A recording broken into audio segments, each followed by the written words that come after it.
Hey folks, it's Zach again with another Mythras video. Looks like this is turning into a proper series. This video is just an overview of wounds and how they make combat feel intense. It will not be an in-depth tutorial, but I'll give you the broad strokes at least so you know how they work generally. The rules for wounds are included in the free Mythras Imperative PDF, so you don't have to spend anything to get the full details yourself. Now before getting into the wounds themselves, I'm going to quickly explain hit locations, because that will help you understand the rest. When an attack hits the target in Mythras, a d20 is typically rolled to determine where on the body the attack lands.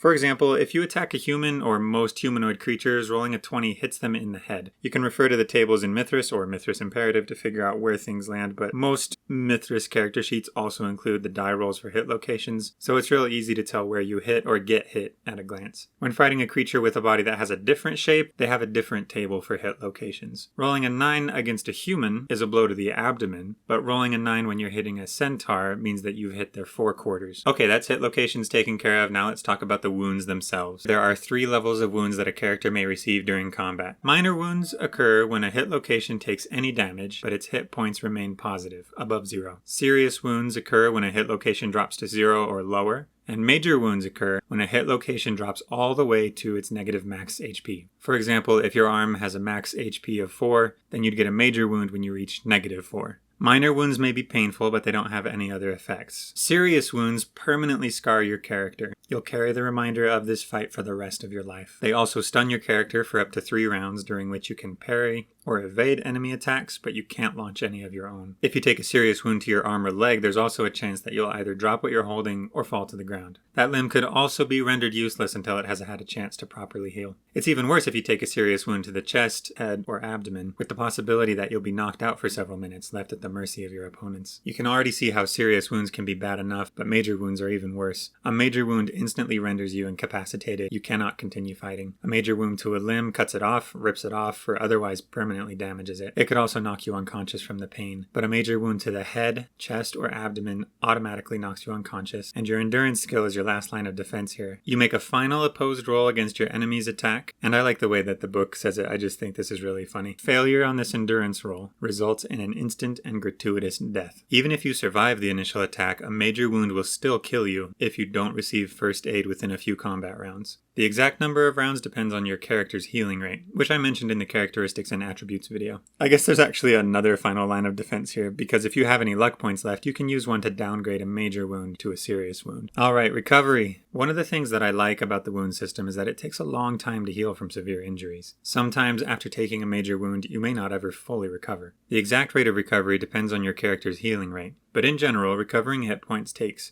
days to recover from a minor wound, weeks to recover from a serious wound, and months to recover from a major wound, which I think lends the game some proper weight, grittiness, and danger. It also encourages you to be judicious and careful, because even winning a fight can weaken you for future encounters if you don't have time to recover. This wraps up my basic overview of wounds in Mythras. Hopefully I've done a good job of showing off my favorite part of the game, or at least the part that seduced me away from my first love of Dungeons & Dragons. I love the wounds. I think they create a gritty, grounded, dangerous feeling in the game, and I just think they're neat.